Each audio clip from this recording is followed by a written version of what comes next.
Mr. Speaker, Madam Sponsor, sino po ang may idea o nagmungkahi na ipagbawal sa mga riders ang pag-aangkas sa nakatsinelas?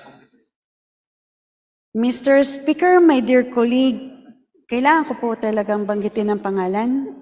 Yes po, mahalaga po, Madam Speaker, Madam Sponsor, dahil may kasunod pa po akong tanong, Mr. Speaker, Madam Sponsor.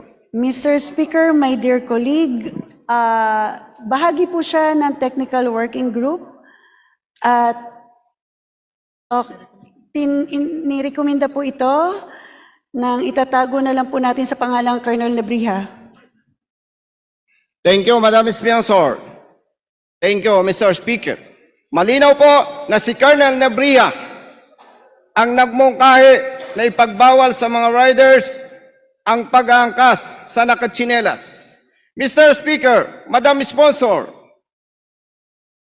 si Colonel Nebria po ba ay member ng Metro Manila Council? Mr. Speaker, my dear colleague, hindi po siya miyembro, bagamat gaya po ng aking inaturan, siya po ay bahagi ng technical working group. Madam Sponsor, with all due respect, iba po ang technical working group. Iba rin po ang Metro Manila Council. Ang Metro Manila Council po ay binubuo ng mga mayors. Kabilang din po dyan sa Metro Manila Council ang chairman ng MMDA. Mr. Speaker, my dear colleague, bagamat hindi po siya bahagi ng Metro Manila Council, sa tuwing nagka-come up ang Metro Manila Council ng isang polisiya, ang technical working group po ang siyang namamahala para mag-craft ng policy po. Mr. Speaker, my dear colleague. Madam Sponsor, Mr. Speaker, hindi po tayo sumasang-ayon sa nabanggit ng Honorable Distinguished Colleague na ang TWG ang nagka-craft.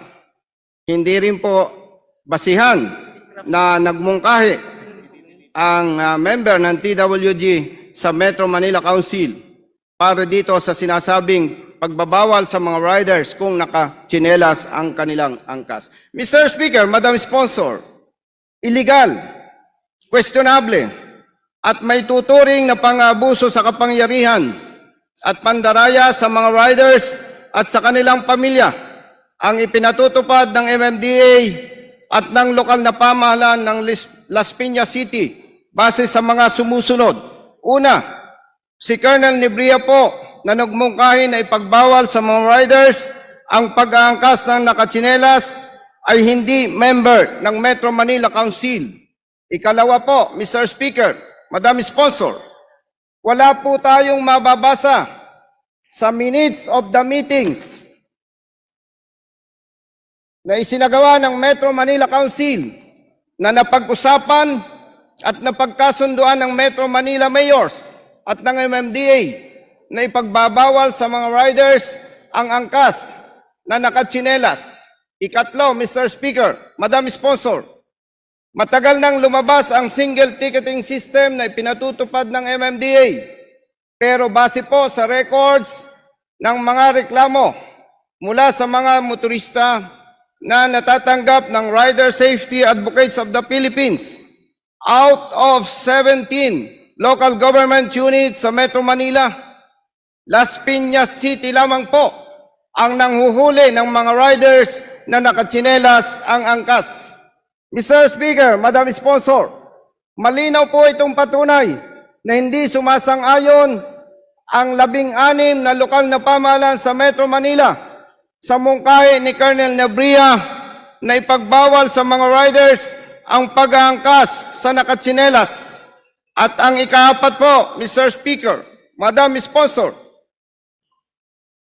sa 19 na kopya po ng tickets na inisyo ng MMDA enforcers na kanilang hinuli at sinasabing nakatsinelas ang angkas, makikita rin po dito ang pandaraya sapagkat hindi nakasulat sa ticket ng mga ito ang backrider wearing slippers.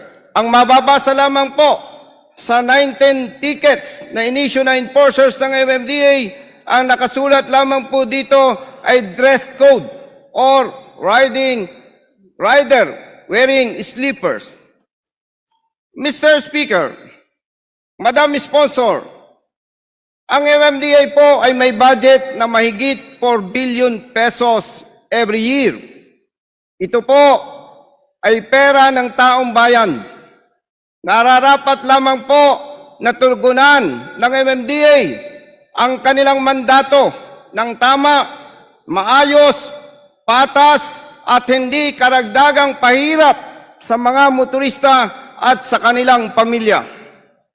Mr. Speaker, Madam Sponsor, bilang halal ng taong bayan, responsibilidad po nating lahat na proteksyonan sila alinsunod sa batas na walang pinipili at walang kinikilingan. Mr. Speaker, Madam Sponsor, at sa lahat po ng ating mga kapwa public servants na nagbigay ng oras para po sa aking interpellations, maraming salamat po sa inyong lahat. And God bless us all. Mr. Speaker, my dear colleague, maraming salamat po and duly noted po ang inyong pong mga sinabi. Thank you.